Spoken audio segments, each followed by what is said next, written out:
Bonjour à toutes, bonjour à tous.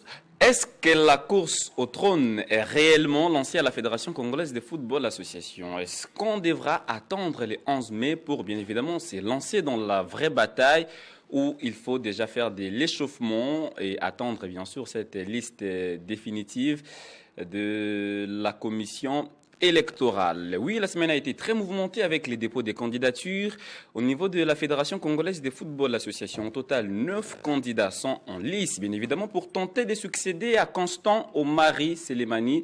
Ces élections suscitent beaucoup de réactions, beaucoup d'engouement autour de celles-ci. Et sur ce plateau, on va bien sûr revenir sur celles-ci et se poser pas mal de questions, puisqu'il y a 9 candidats. N'y avait-il pas possibilité de se regrouper en liste, c'est-à-dire à la limite 3-4 candidats pour bien évidemment assister à une bataille des titans? Vous êtes sur Télé 50, vous êtes au bon endroit. Bonjour, bienvenue dans Au cœur du sport, votre grand rendez-vous sportif de tous les week-ends.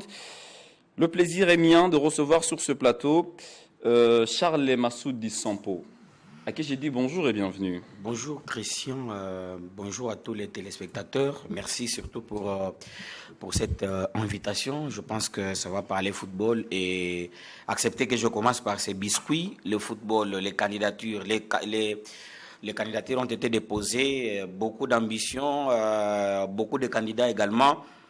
Mais après, ceux qui viendront pour diriger le football, ils doivent comprendre, ils doivent avoir les idées pour faire en sorte que notre football sorte du ghetto. C'est coup de gueule, c'est par rapport à ce qui se passe au niveau de notre championnat. Vous savez que tout à l'heure, plutôt la semaine qui arrive, on va devoir commencer avec les playoffs, si jamais la foot ne changeait son programme. Mais après, les mêmes mots qui reviennent, ce qu'on ne peut pas appeler imprévu, parce que ça, nous l'avons vécu maintenant, aujourd'hui, ça fait plus de 4 ans que les championnats n'arrivent pas au bout. C'est des choses que nous avons décriées, mais malheureusement, chaque année, on revient sur la même chose. Comment on peut expliquer que ce soit les propriétaires du championnat, que ce soit l'organisateur du championnat, qui soit lui-même les violeurs de ses propres textes? On va parler on va faire un peu d'échauffement sur cette thématique, puisqu'il y a 2 sites retenus pour la phase des playoffs. Le temps de recevoir, j'ai des Luis Coupa également à ma gauche. J'ai des bonjours et bienvenue. Bonjour Christian, merci beaucoup. En tout cas, c'est toujours un plaisir d'être là sur ce plateau. Ouais. Surtout que l'enjeu est énorme, notamment du côté des élections. Et donc, c'est toujours un plaisir d'être là. Et je pense que ça va être un beau plateau avec beaucoup de plaisir. Voilà, et puis Gulit Basakissa et Christopher Chitambachabembi, espérons qu'ils vont me rejoindre à temps pour que ce plateau soit réellement pédagogique. Ce ne sera pas un plateau, on va citer le nom des gens pêle-mêle. Ce sont les élections, c'est la destinée du football congolais. C'est-à-dire, il faut vraiment scruter de près toutes les listes pour que finalement le football congolais puisse se retrouver du sang neuf. Et on sera vraiment, je souhaiterais qu'il en soit pédagogique, puisqu'on fait beaucoup de bruit, on ne sait pas, il y aura combien d'électeurs, même si on maîtrise les chiffres, mais qui sont ces électeurs, comment ça va se passer, la loi électorale, je parlerai du code électoral, nombreux ne les maîtrisent pas, ils sont venus parce qu'il n'y a pas eu peut-être des cautions, beaucoup de questions. On va essayer de rester sur ça, mais avant toute chose, messieurs, permettez-moi de prendre d'abord ce communiqué du comité national antidopage congolais. Oui, le sport, c'est aussi ça, le respect des règles, c'est très important. Kadi, on va voir ce communiqué, en tout cas ce message du Sénat en conformité avec les dispositions légales et réglementaires tant internationales que nationales. Le Sénat rappelle aux fédérations sportives nationales de transmettre leurs programmes et calendriers d'activité 2026 et de faire enregistrer leurs athlètes au programme programme national antidopage au Sénat qu'au plus tard, parce que l'expiration de la période des sensibilisations est fixée au 30 mai 2026 et sera sanctionné pour dopage, complicité des dopages au regard des dispositions de la Convention internationale contre les dopages dans le sport, du Code mondial antidopage et du standard international de la conformité au Code de CICCS.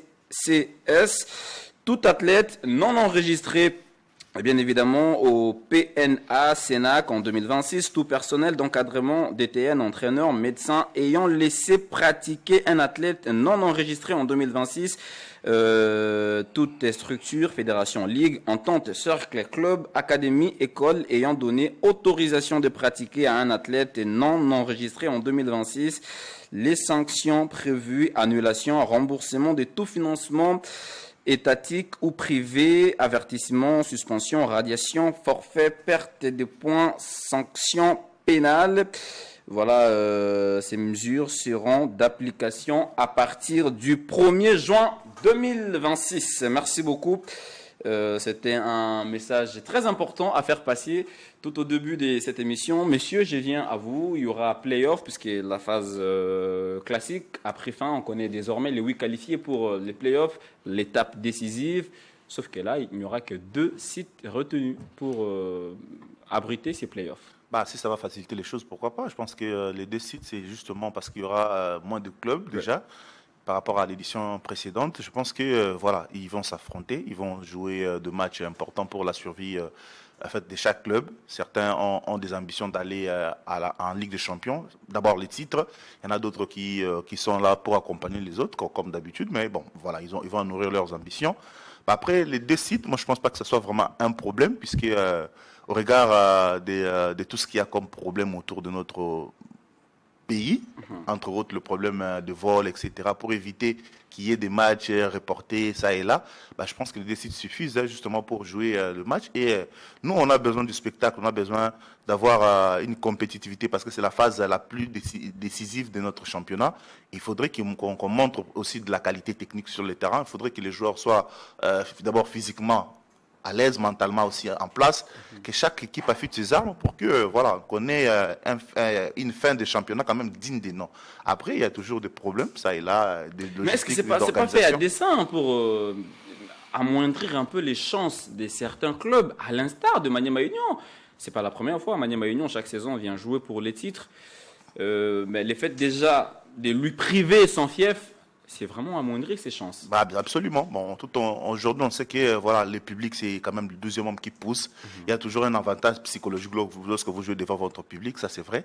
Mais bon, d'un côté aussi, du point de vue du football moderne aujourd'hui, le terrain ne compte pas forcément. Lorsque vous avez très bien préparé, vous avez toutes les armes de votre côté, ça peu importe où vous jouez. On voit le Barcelone et le Real Madrid, ils jouent toute la saison pour gagner tout le match, peu importe où ils jouent. Mais après, Maniema Union, c'est vrai qu'ils pourront avoir la légitimité et la légitimité de se plaindre parce que ça fait quand même plusieurs saisons qu'on ne voit plus Maniema Union jouer dans son terrain pour des raisons que nous ne comprenons vraiment pas forcément. Après, je pense que ce sont des questions à poser aux organisateurs parce que ce sont eux qui ont pris certaines décisions. Pourquoi telle décision à la place de telle? Malheureusement, nous constatons que même au cours du championnat, à force de commencer le championnat quelque part et d'y arriver à la fin, je pense que peut-être les organisateurs auraient pu faire de mieux communiquer, peut-être à chaque étape, vous organisez peut-être un point de presse, vous expliquez certains choix par exemple, et les journalistes se poseront des questions de comprendre pourquoi tel choix à la place de tel choix. Ça pourrait éclairer la lanterne de tous ceux qui sont en train de s'inquiéter, mais malheureusement, ils ne le font quasiment pas. Ils prennent des décisions peut-être de manière unilatérale, malheureusement. Et ça peut préjudicer certains clubs, comme Maniema Union, par exemple. Allez, la majorité est d'accord de jouer sur 2 sites. La voix de la majorité prime toujours. Charles Massoudi, beaucoup de plaintes autour des voyages. À Kindu, il faut prendre des heures, il faut prendre des jours. Alors que, vu les temps impartis, on ne saura pas jouer sur 3 sites, voire 4. D'où l'importance d'en retenir 2. Il faut qu'on soit sérieux. Déjà, qu'on parle de la majorité. Cette majorité, elle a été constatée par qui, quand et à quelle occasion. Cette majorité-là, elle vient d'où? D'abord, tout part d'infos il y a un principe juridique qui vous dit le faux corrompt tout. Ici, déjà, on parle d'une majorité. Y a-t-il une réunion? Est-ce que l'organisateur a-t-il demandé au club de se réunir et de produire un résultat? Ça n'a jamais été. Est-ce que les clubs se sont réunis? Où? Quand? Qui a émis l'invitation? Qui a organisé la réunion? Mais un organisateur qui se fie à une correspondance frauduleuse, à une tricherie, pour plutôt prendre la décision du club. Déjà, c'est l'organisateur qui décide et non pas le club qui décide et qui donne la décision à l'organisateur. À moins que, comme la saison passée, c'est l'organisateur qui a demandé au club de se mettre d'accord. Mais cette fois-ci, il n'y a eu ni demande de l'organisateur, ni réunion de club constituée, mais une lettre venue de nulle part que certains ont tenté même de cacher. On appelle même pour ça, parce qu'on était tombé sur la lettre pour vérifier l'authenticité de la lettre. Certains sont en train de cacher et après on comprend. C'est la secrétaire du CONOR qui envoie une lettre. Oui, on doit jouer dans les deux sites. Parlons-en.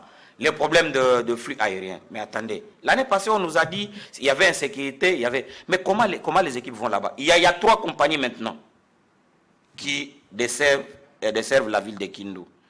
Vous avez Mogaban, vous avez CA, vous avez Congo Airways ou Air Congo.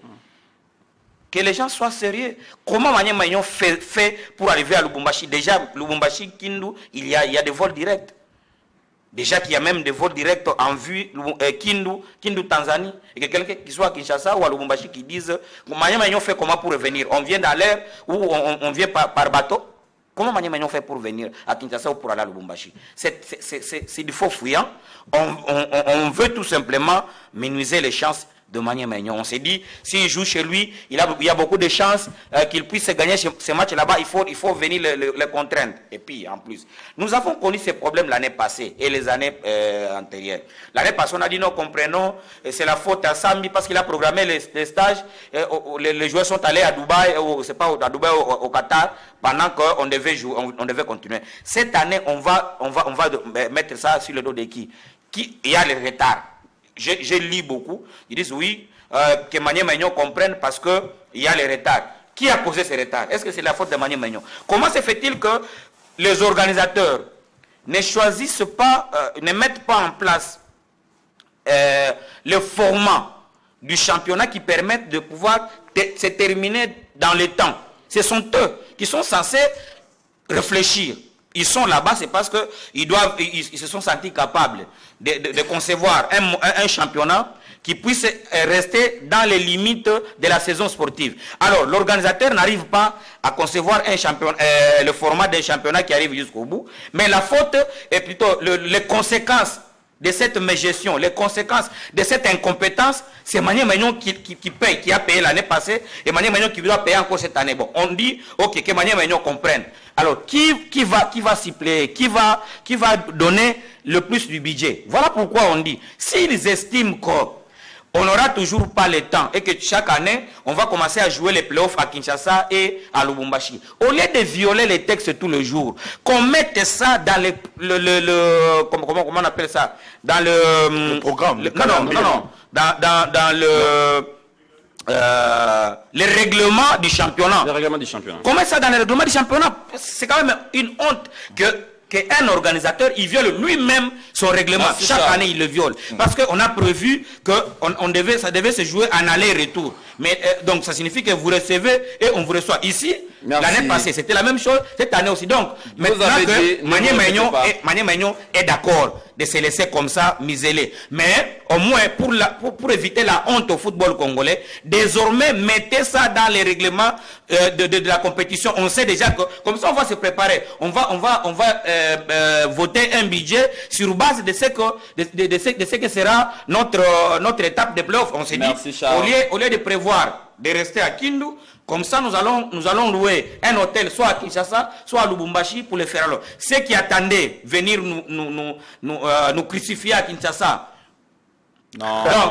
Et là, oui, c'est pour annoncer que Maniema Union va recevoir ces matchs à Lubumbashi. Je rappelle que vous êtes DIRCOM de Maniema Union, c'est tout à fait normal que vous puissiez parler avec votre cœur. Et dans tout ce que vous avez dit, il y a nécessité qu'on ait des comités élus, c'est-à-dire à la LINAFOOT, à la Fédération Congolaise de Football Association, parce que là, ça parlait du comité de normalisation. C'est vrai qu'il y a un peu de soucis, des couacs à gauche et des pleurs à gauche. Le temps de recevoir Gilit Basakissa. Gilit, bonjour et bienvenue. Bonjour Doucouré, Christian Boukaya, bonjour à tous les téléspectateurs. Excusez-moi, j'ai essayé un peu de copier les comportements de certains candidats à la tête de la FECOFA qui ont aussi privilégié la famille en arrivant très tard lors du dépôt de candidature. Donc excusez mon retard. Je devais m'occuper aussi on de avait ma dit famille. les dépôts, Les dépôts c'était jusqu'à minuit. Même si quelqu'un arrive à 23h50. C'était la question. Pourquoi vous êtes arrivé non, je ne sais pas. Alors, Véron a répondu sans marmonner qu'il devait s'occuper. Il n'y a pas seulement la candidature, il y a aussi ma famille. Moi, par exemple, donc, les téléspectateurs ont compris. On a essayé de voir est-ce que ça va donner ces comportements-là. Voilà, donc je sens que ça ne va pas donner. Ah, très intéressant. Ça ne va pas donner. Là, c'est genre... C'est comme un joueur. Ouais. Vous savez, c'est pas comme Kamavinga. Hein? Parce que Kamavinga, quand il est entré lors du match Bayern, Real, quand il s'est chauffé, il n'a pas peut-être pris soin de voir la température, l'intensité du match. Ouais. En entrant, il a cassé l'élan de tous les groupes. Mais vous, au moins, sur le banc des touches, vous avez vu comment est-ce que les autres s'est chauffé. Et puis, vous êtes entré directement dans... on va dire, dans le bain de la rencontre. Alors, vous gardez la main. Vous avez accepté mes excuses? Non, ça va, c'est pas à moi, c'est aux téléspectateurs de les accepter. Gilit Basakissa, on va parler des élections avec vous, parce qu'on nous signale que à Bumba, dans la province de la Mongala, beaucoup de téléspectateurs vous suivent, messieurs. On dit, nous voulons avoir des précisions et tous les détails sur les élections. Il y a même un confrère de là qui nous écrit Goni, voilà, les journalistes Goni, Thomas Goni qui nous écrit, il dit à Bumba, nous vous captons 5 sur 5. Ah, c'est un plaisir. Ouais, ça veut dire les gens suivent maintenant cette émission pour se faire une idée sur ces élections. Je voudrais que l'on soit pédagogique, ouais, que l'on explique les contours des élections, comme ça. À chacun son boulot et chacun jouera certainement sa partition. Il y a eu dépôt des candidatures. Est-ce que la vraie bataille a déjà commencé ou il faut attendre encore la liste définitive pour bien se lancer? Il faut attendre la liste définitive pour se lancer, mais il y a des magouilles qui se créent déjà pour écarter certains, favoriser d'autres pour de raisons X et Y. Je voudrais ici, avant de répondre correctement à votre question, que nous avons deux problèmes qui dérangent l'être humain. C'est la réflexion et la mise en pratique de sa réflexion. Ceux qui ne sont pas en mesure de réfléchir, ils sont dans la croyance. Et ceux qui sont incapables de mettre en pratique leur réflexion, ils sont dans la critique. Donc ici, je pense qu'on doit réfléchir au fond. Celui qui ne sait pas d'où il vient, il saura d'où il va. C'est un adage aussi vieux que le monde. Nous venons d'où avec le football congolais? Nous venons dans un pandemonium au 7e niveau du sous-sol. Il faut délivrer ce football-là de ce pandemonium-là et donner un nouveau souffle, un nouveau vent. Et donc, on est parti de là dans une déprogrammation totale de l'administration du football congolais, dans une ingérence totale, et on ne savait pas. On a demeuré dans une forêt totale. Il faut maintenant mettre à la tête de cette administration des intelligences, de vraies intelligences qui maîtrisent l'écosystème de la Fédération internationale de football association. Pas des apprentis, pas de gens qui vont venir débrayer, mais des bons profils. Que ce soit la LINAFOOT, aujourd'hui on dit qu'il faut maintenant un comité élu. Mais quel profil? Comité élu, mais on élu qui? On a un problème d'hommes. Il y a eu une succession d'hommes à la tête, après Constant Marc, d'hommes à la tête de la fédération, mais qui nous ont rien donné. Les Connors est arrivé, certains étaient incapables de réfléchir pour donner une issue favorable à ces footballs-là. Il est temps maintenant de réfléchir. On va attendre l'issue. Mais il ne faut pas faire de magouille. Il ne faut pas faire de magouille. Allons aux élections crédibles, transparentes, comme on le dit très souvent, mais avec des profils capables de réfléchir et nous amener un nouveau vent. Les profils sont là. Il y a déjà, à ce stade, c'est vrai, on suppitait un peu, parce qu'il n'y avait pas encore dépôt des candidatures. On connaît déjà. Il y a, si Kadi peut nous montrer l'affiche des 9 candidats, il y a Kevin Issa, vous avez Jean-Claude Moukania, vous avez Jean-Didier Massamba, vous avez Bosco Mweu Kofela, vous avez Régnier Patrice Mangenda, ou Patrice Régnier Mangenda, vous avez Chabani Nonda, vous avez Véran Mosengo, qui d'autre j'ai oublié, vous avez Max Mayaka, et puis vous avez Aziz Makoukou, c'est-à-dire les profils sont là, enfin, avec ces 9 candidats. Si l'un d'eux était élu, est-ce que le football congolais va retrouver sa plus belle robe d'antan? Sans citer le nom, il y a 2 profils, pour moi, qui me semblent être idéaux pour diriger cette fédération. Donc, la fédération, ce n'est pas être un ancien footballeur ou gérer les footballs. Ce n'est pas seulement le football, c'est gérer les projets, gérer les programmes de développement, maîtriser aussi l'écosystème, pour ne pas me répéter. D'ailleurs, je vais répéter ça à foison tout au long de mon argumentaire. Il faut être en mesure de concevoir de grands projets et transformer les anciens footballeurs, ceux qui sont dans le football. Comment le transformer? On ne vient pas pour apprendre. Est-ce que certains ici savent qu'est-ce qu'est le football réellement? C'est quoi un programme de développement du football? C'est quoi le programme de gestion de développement du football? Est-ce qu'ils savent ça? Il faut des gens qui ont cette intelligence-là, qui ne viennent pas apprendre, mais qui mettent leur intelligence, leur connaissance au bien de notre football. Charles Massoudi, oui. On est à 9 candidats, ou on a 9 candidats pour une seule place, on va dire une seule liste.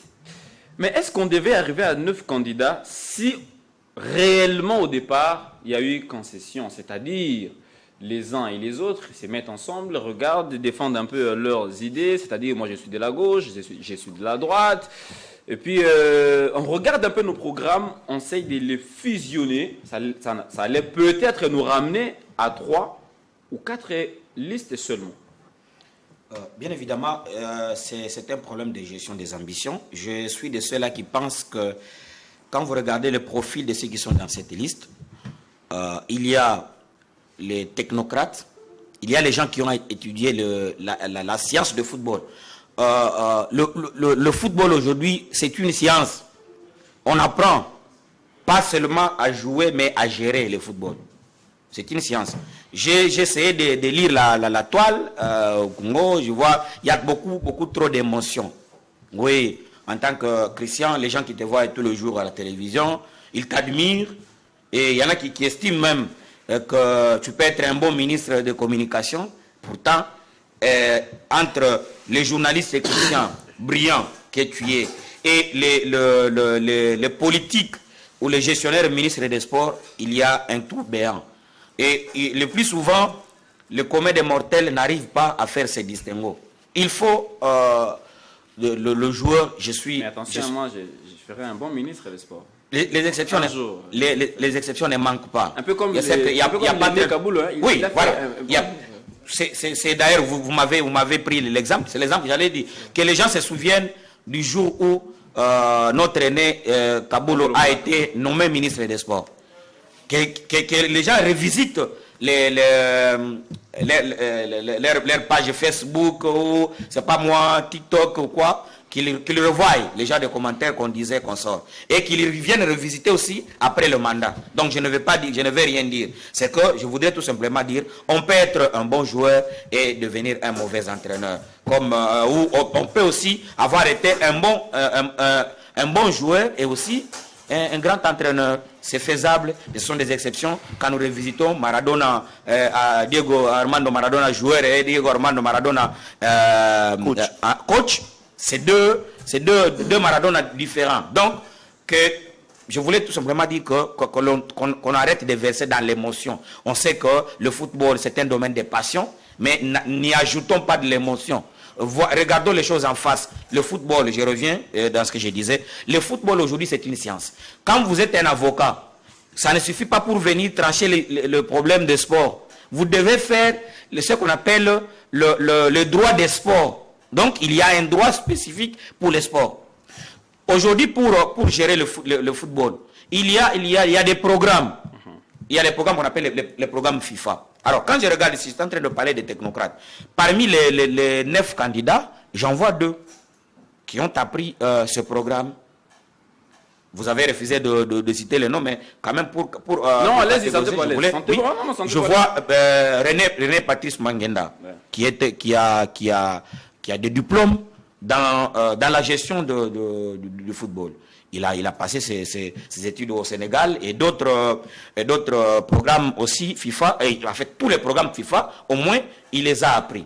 Donc, il sait quand même mettre en place un projet, un programme pour le développement du football. Et surtout qu'il a une expertise sur le plan national. Donc, bon, moi là, je ne rentre pas dans il a fait quoi ou comment, mais au moins je reste quand même dans ce qu'il peut apporter. Nous restons dans ses valeurs. Ouais, voilà. Avance. Voilà.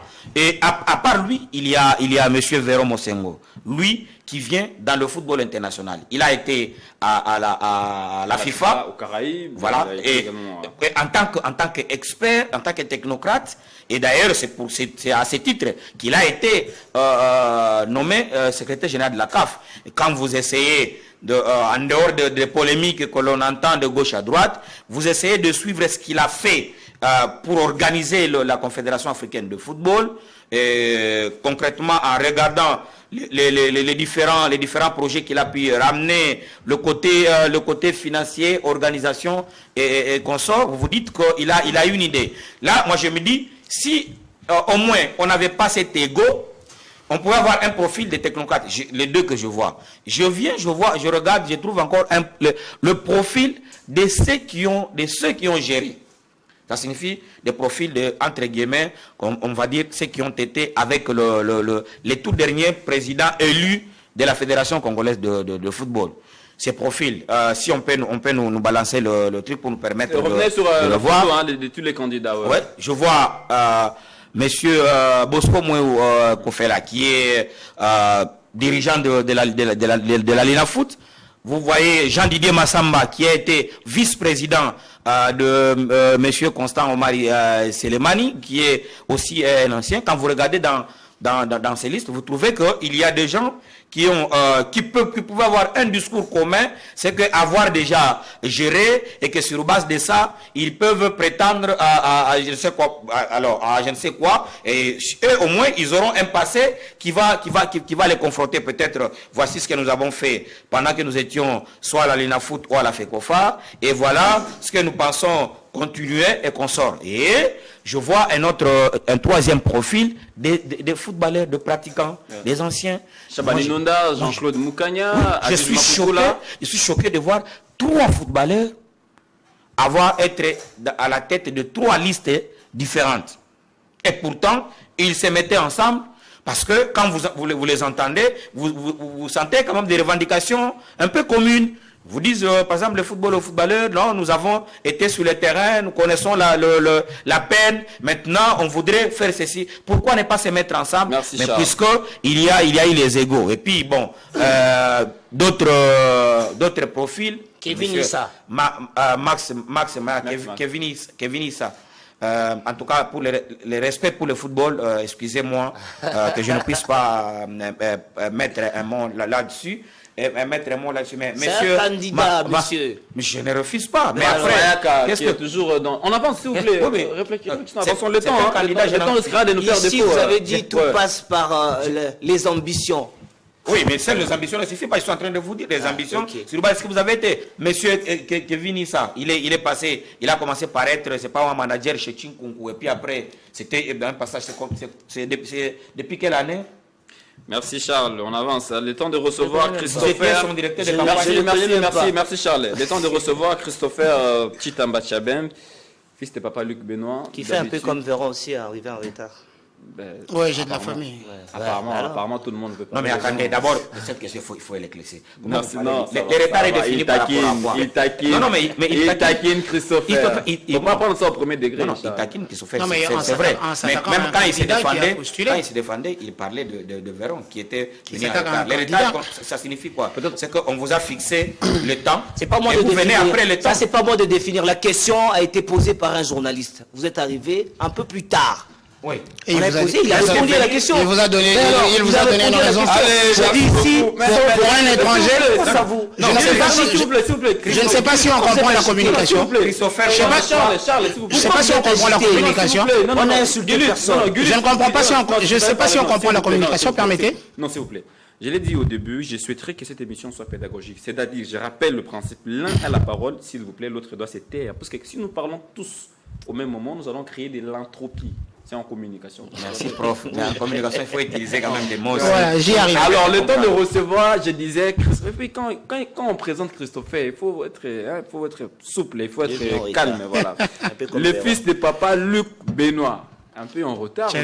Voilà, fils de papa Luc Christopher Chita, ancien directeur de l'OZRT. Bonjour et bienvenue. Merci beaucoup, Christian Bokaya. Mes salutations à mon très cher papa qui nous suit très souvent. Ouais. Bisous à ma mère adorée. Ouais. Je suis pas en retard. Je suis arrivé à l'heure où je pouvais. Ensuite, je crois que Guilherme connaît mieux la communication. S'il avait une idée de la réponse de Véron, il comprendrait où est-ce qu'elle était. Quand vous dites de quelqu'un étranger et qu'il a de la famille dans ce pays, c'est la réponse qu'il vous a donnée en fait poliment. J'ai de la famille, je suis d'ici, j'ai de la famille, j'ai des gens à voir. En disant que j'étais avec la famille, c'est pour vous dire que je suis d'ici. C'est une communication. Merci. Donc, en fait, la question que je vous pose, il y a eu 9 candidats. On se pose beaucoup de questions, mais est-ce que les candidats qui ont postulé représentent réellement l'espoir ou l'avenir du football congolais, où il y a entre guillemets des opportunistes, des gens qui sont partis un peu en ordre dispersé? Charles a essayé de peindre un tableau. Il y a 3 anciens internationaux, Aziz Makoukoula, Shabani Nonda, Jean-Claude Moukania. Les 3 ne pouvaient-ils pas se retrouver dans une même liste pour aller peut-être faire face à la liste des Véron et des Bosco Mouéou? Je pense que c'est un problème d'ego, entre guillemets. Mais après, vous allez m'excuser. Je risque de me faire vilipender sur Internet, mais je vais être correct. Le port du cerveau, il est obligatoire. Je pense qu'on doit non seulement le porter, ce cerveau, il faut y aller posément pour comprendre les choses. Il est facile aujourd'hui de voir tout le monde qui n'a jamais dirigé pour des anges. Ils n'ont jamais été confrontés à la difficulté de coller un forfait au Renaissance face au Daring Club Montréal Pembe. Ils n'ont jamais été confrontés à une difficulté de statuer sur Sénégal-Maroc. Ils n'ont jamais été confrontés tout simplement à une prise de grandes décisions. On pense qu'en venant, ce sont les saints des saints, alors que c'est un problème.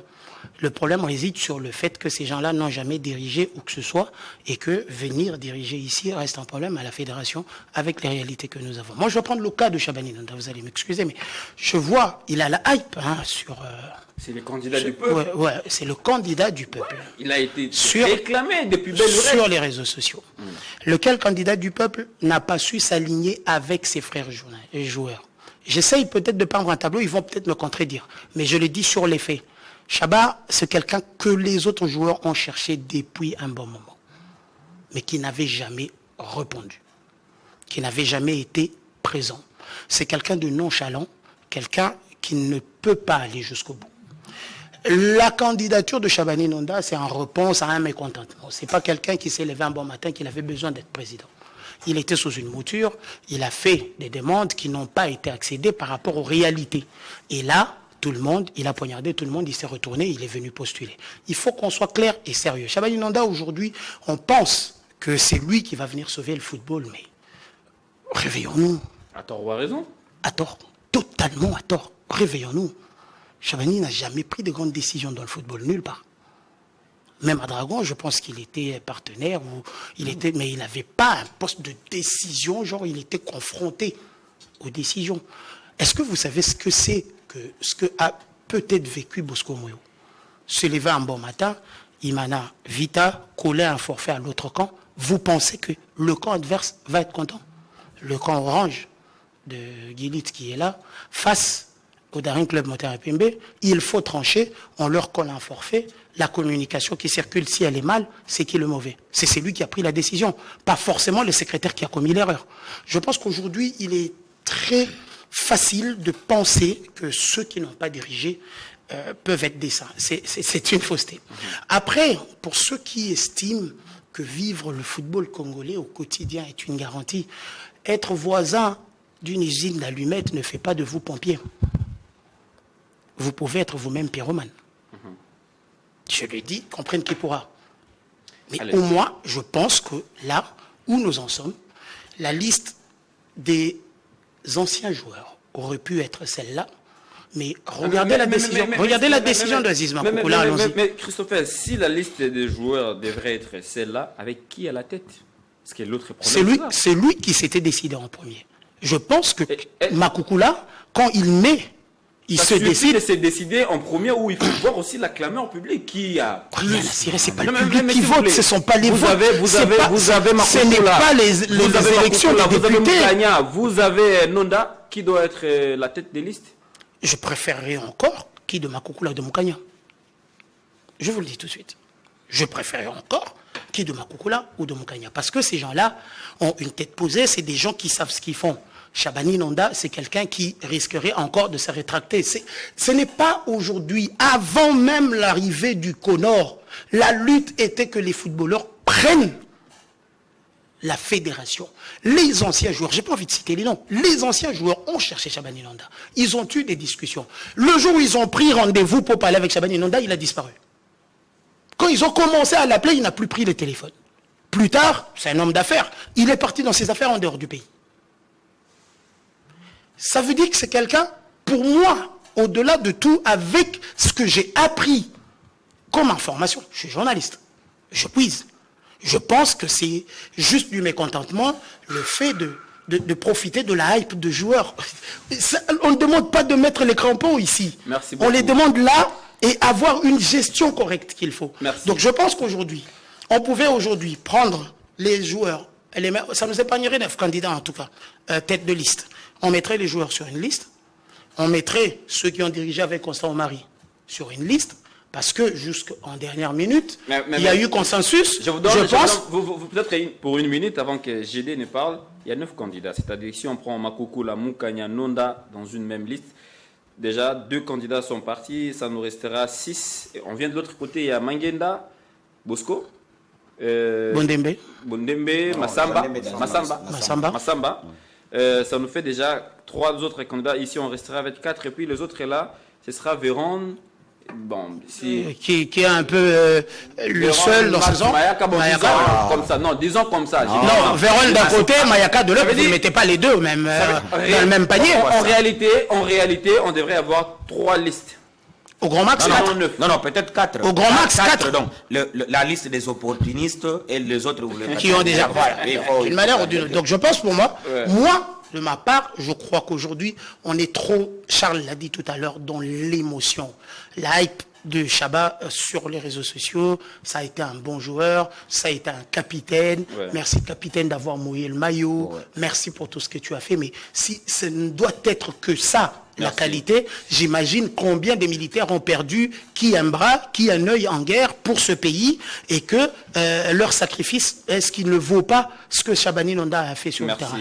Je pense que chacun à son niveau s'est battu pour le drapeau de ce pays. Vous êtes retrouvés à la CAN 2, 3 fois. Tout le monde ici est déjà sorti pour représenter le pays.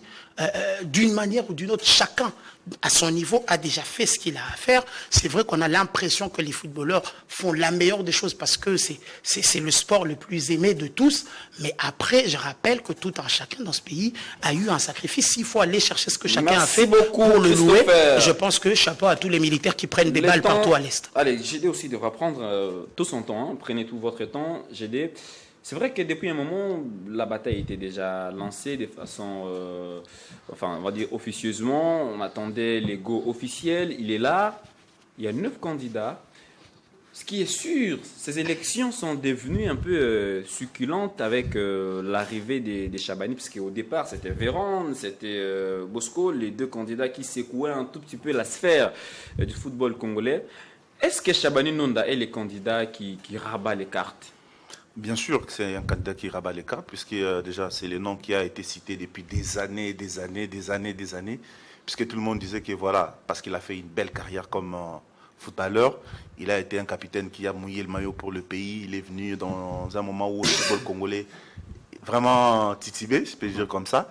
Il est arrivé, il a apporté un souffle, un capitaine exemplaire, marqué beaucoup de buts, les chouchous du peuple congolais. Bah, c'est ça c'est une évidence. Mais je pense que lui-même, en tant qu'humain, en tant que responsable, n'avait pas déjà les ambitions de prendre la fédération. Parce que depuis des années, Chabani Nonda ne s'est jamais prononcé. Il faut que le public qui nous suit comprenne. Tous ceux qui commentent un peu partout sur les réseaux sociaux, on doit être réfléchi et rationnel. Chabani Nonda n'a jamais nourri les ambitions de diriger la fédération. Je l'ai dit pourquoi? Parce que nous sommes dans le milieu du football, nous côtoyons ces dirigeants, nous, avec leurs entourages, etc. Et même avec eux-mêmes, vous parlez avec eux, vous sentez qu'il n'est pas encore prêt, il se prépare. Moi, personnellement, je parlais avec Ilunga Erita, à qui je passe mes salutations. J'ai parlé avec lui en 2022, lors du tournoi interscolaire ici, à Kinshasa, la première édition d'ailleurs. J'ai parlé avec lui, j'ai dit, mais vous ne voyez pas que le football congolais est en train de mourir. Il y a tous ces dirigeants qui sont là, la plupart n'arrivent pas à stabiliser le football. Vous, les anciens footballeurs, qu'est-ce que vous faites? Votre ami Chabani Nonda. J'ai commencé vraiment à lui en vouloir. Il m'a dit, mais non, vous vous dites tout ce que vous voulez, mais on ne vient pas pour le plaisir de venir. On se prépare, on se forme. On prend du temps de comprendre. En silence, Chabani. Moi, je lui ai posé la question. Aujourd'hui, tout le monde veut Chabani, mais Chabani ne se prononce pas. Est-ce que vous ne pouvez pas prendre la relève? Il m'a dit, net, ça, sans prendre 4 chemins. Il m'a dit, je ne suis pas encore prêt. Je me forme, je me forge le moment opportun, lorsque je sentirai que je suis prêt à diriger. Je ne vais pas venir pour le plaisir, pour se faire insulter après. Je veux que je sois prêt pour venir. Et en ce qui concerne Chabani, je ne sais pas, je vais parler avec lui, il m'a promis comme ça.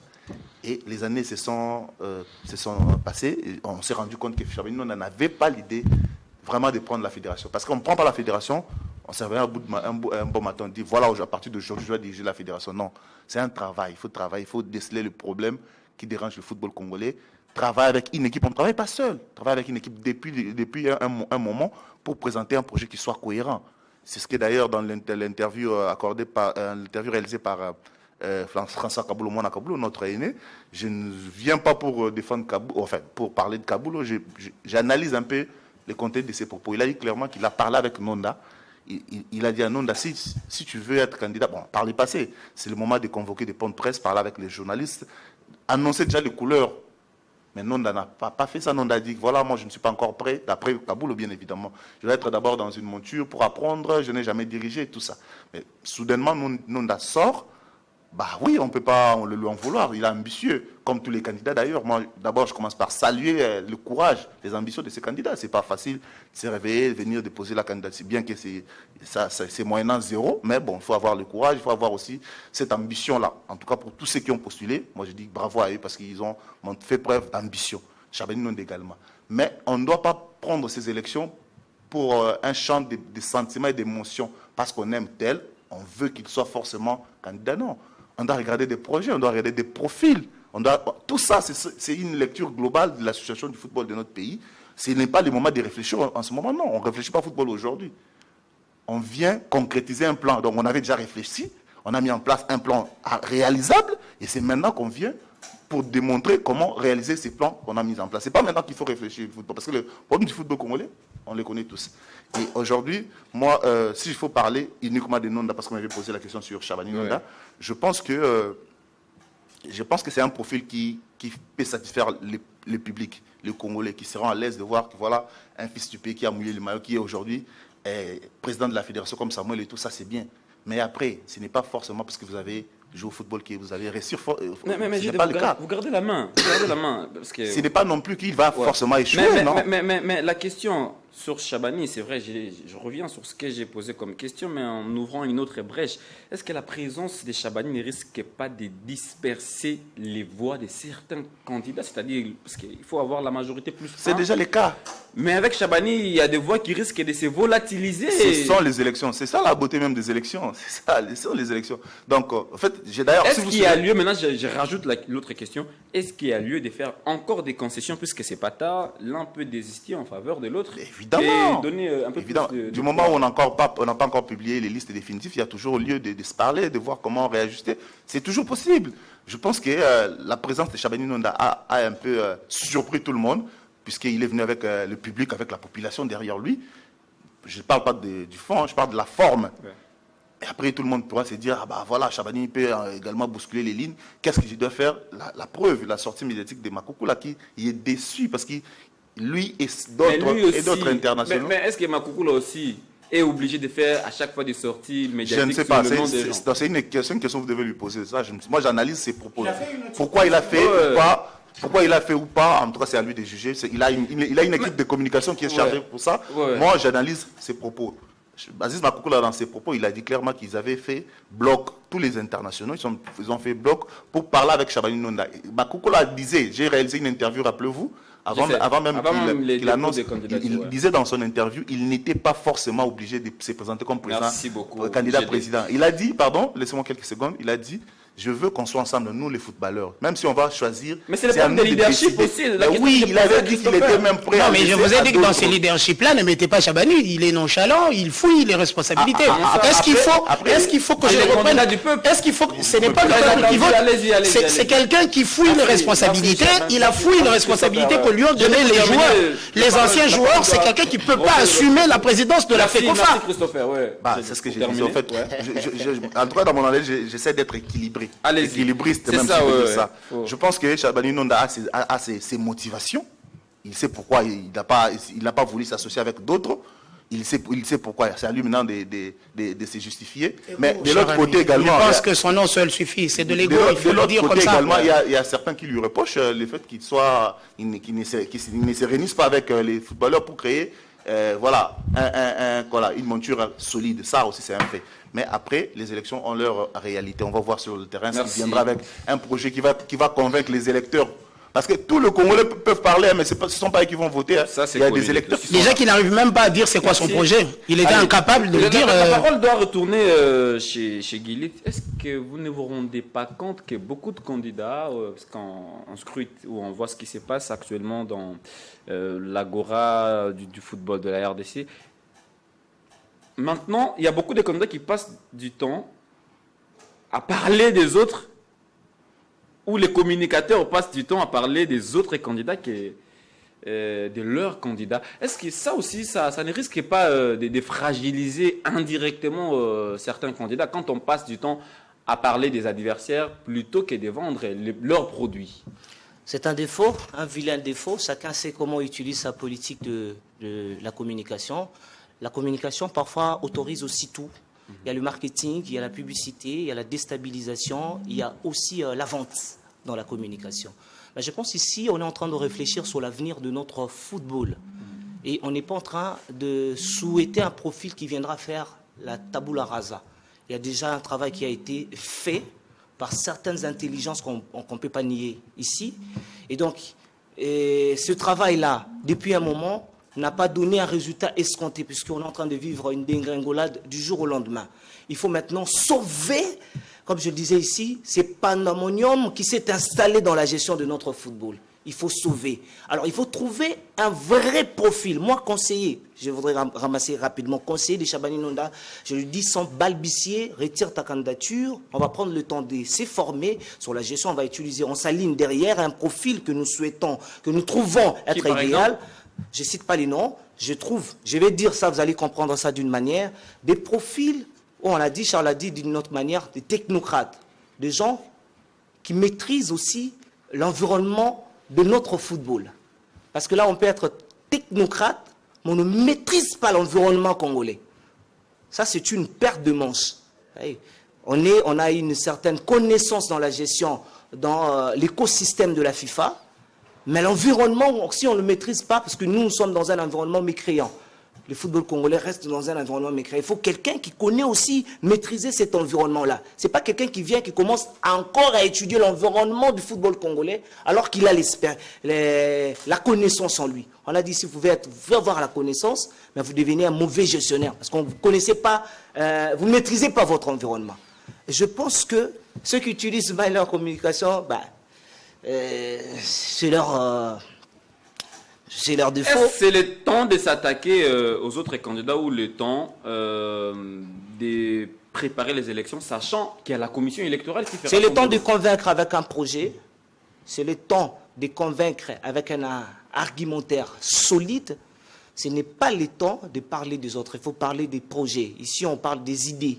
Les projets, c'est les idées. Il faut quelqu'un qui maîtrise l'écosystème, qui est capable de pérenniser, pour ne pas dire qui vient mettre en exergue l'écosystème de la FIFA, mais qui vient pérenniser ça, parce qu'il y a eu déjà un travail qui a été fait.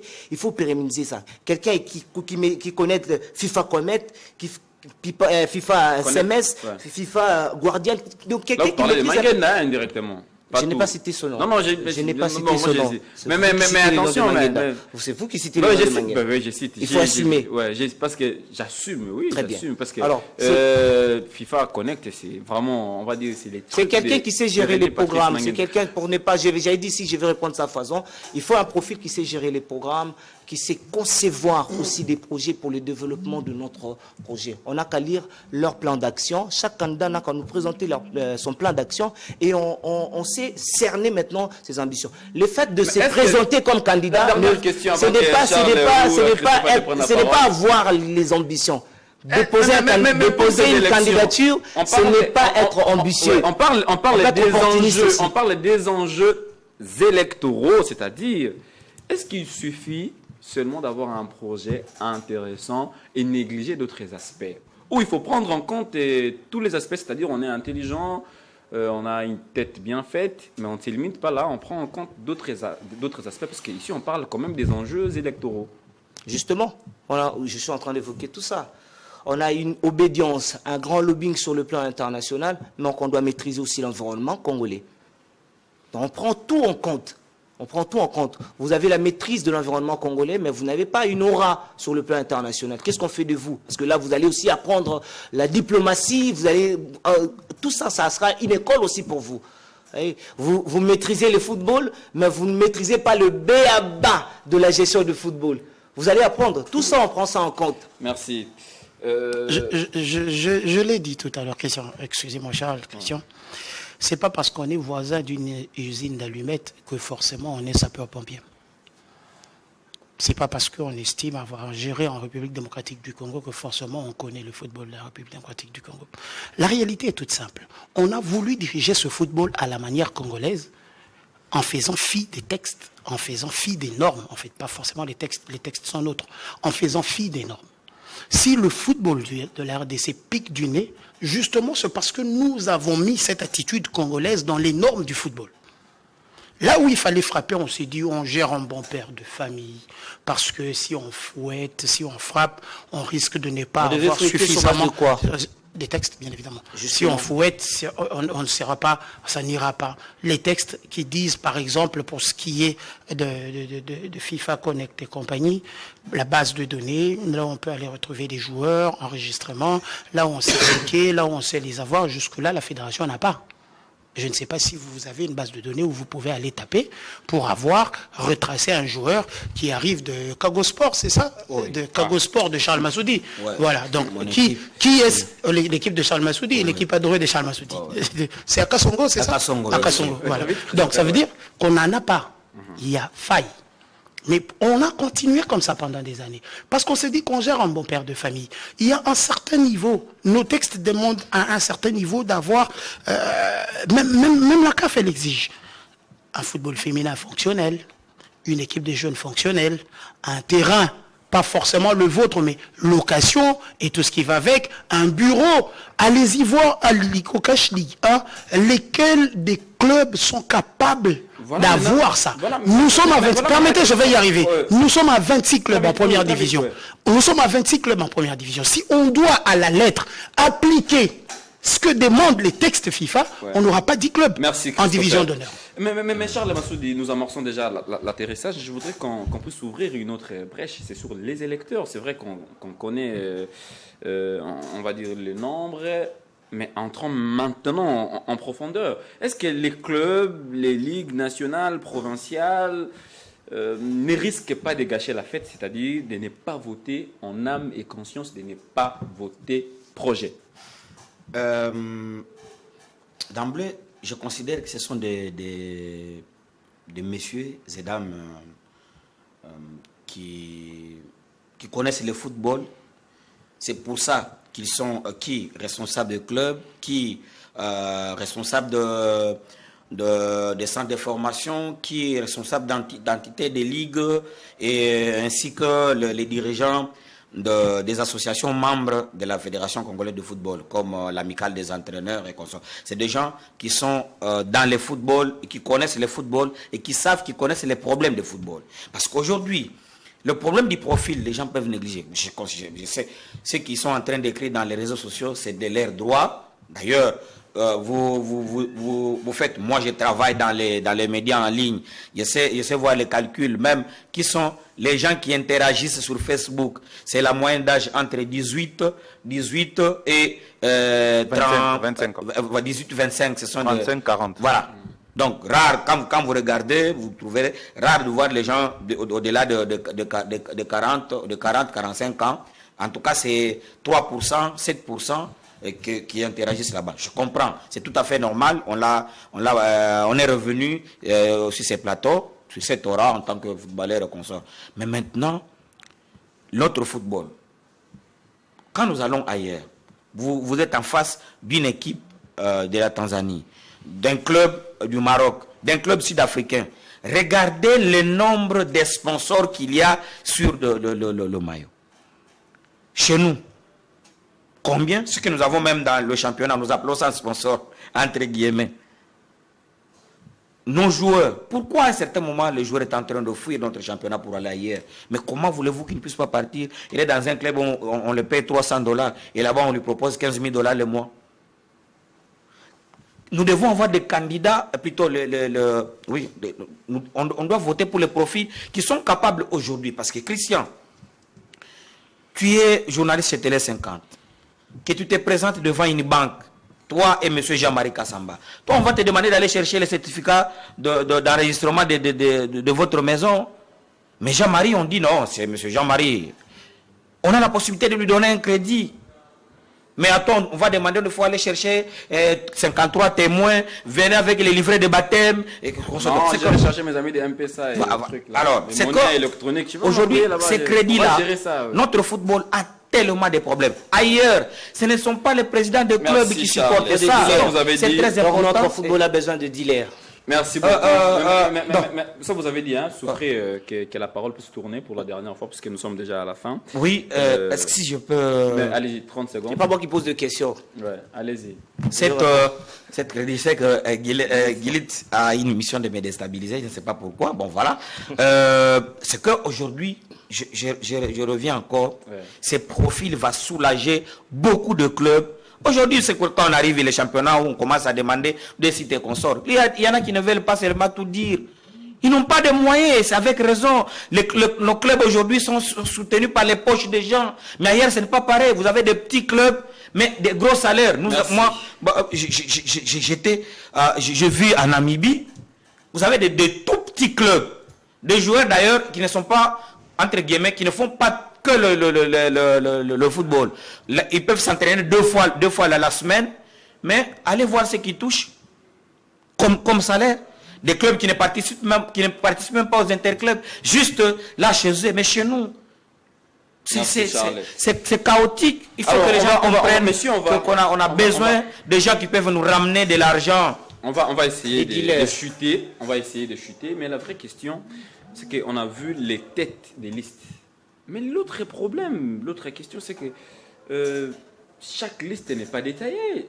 Là encore, je ne sais pas dire la boîte à Pandore, mais ça risque de craindre. Vous votez pour un président sans pour autant maîtriser toute sa monture.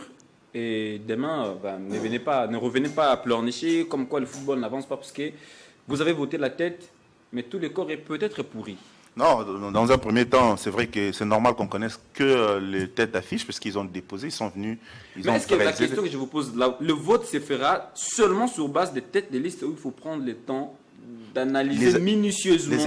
Les électeurs auront suffisamment le temps d'analyser, puisqu'il y a un programme, non, un programme électoral qui doit être respecté. Au bout d'un moment, ça va s'afficher. On va afficher chaque candidat et sa monture. Ça sera affiché. Tout le monde aura possession de ces listes. Moi, je pense s'il faut parler du football.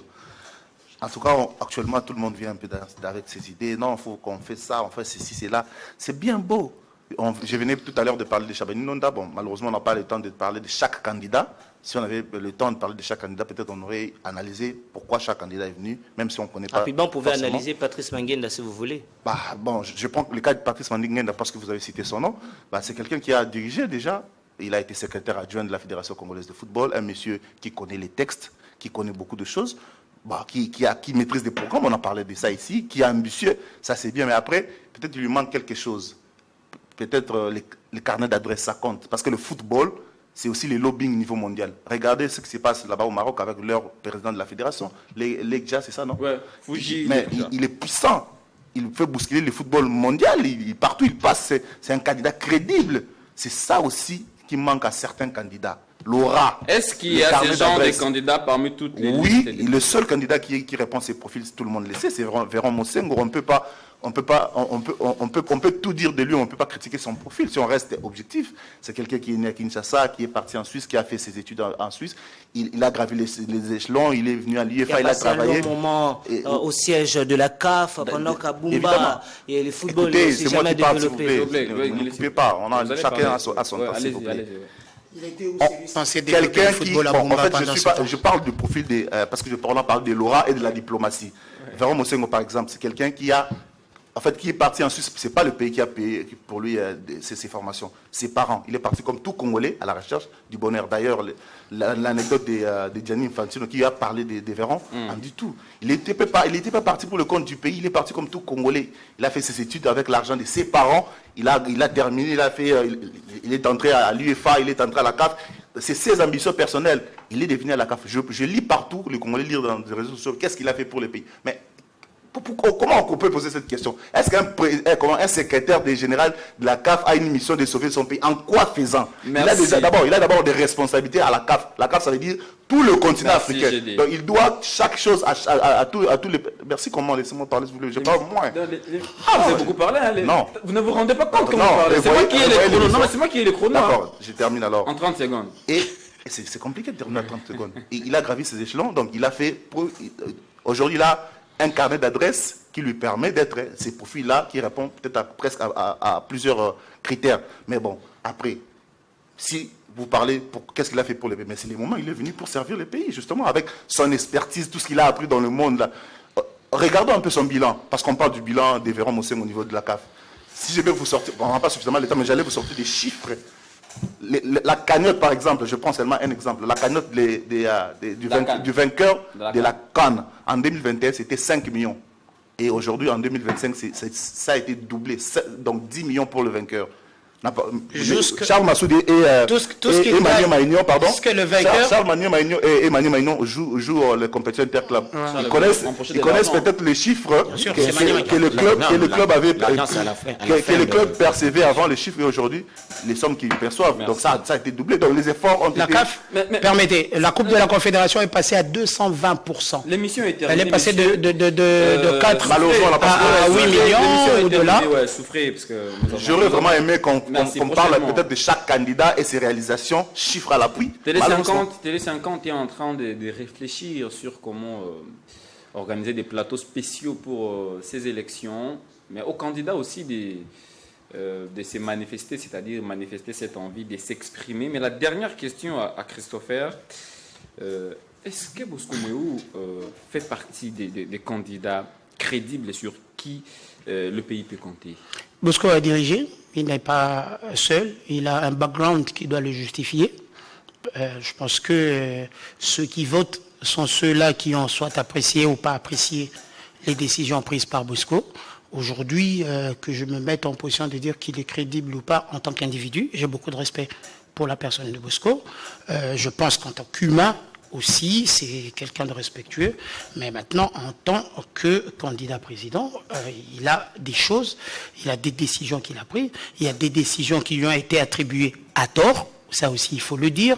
Maintenant, il doit se retrouver face à un bilan. C'est ce que je disais à un moment, je disais, il y en a qui, eux, ont un background qui peut soit les condamner, soit les propulser, alors que d'autres arrivent comme des saints parce qu'ils n'ont jamais été confrontés à la dureté de prendre des décisions au regard des textes qui vont déplaire la masse et qu'on se fait détester par cette masse-là qui vous vilipende sur les réseaux sociaux. C'est cette masse-là aujourd'hui qui loue tel ou tel autre candidat, alors que beaucoup de ceux qui s'attaquent, beaucoup de ceux qui disent un tas de choses ne connaissent même pas. Moi, je suis estomaqué, je suis avec vous à la fédération, je l'ai dit peut-être pour GD Charles Massoudi ou encore mon ami Guilit qui est là.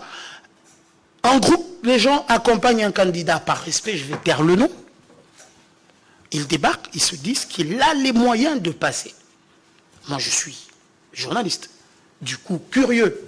Je m'approche pour savoir, mais quels sont les atouts? Parce que ça peut toujours faire un scoop, même si avec les réseaux sociaux aujourd'hui, la notion du scoop est à revoir, mais ça peut toujours faire un scoop de savoir que tel a tel point dans son projet.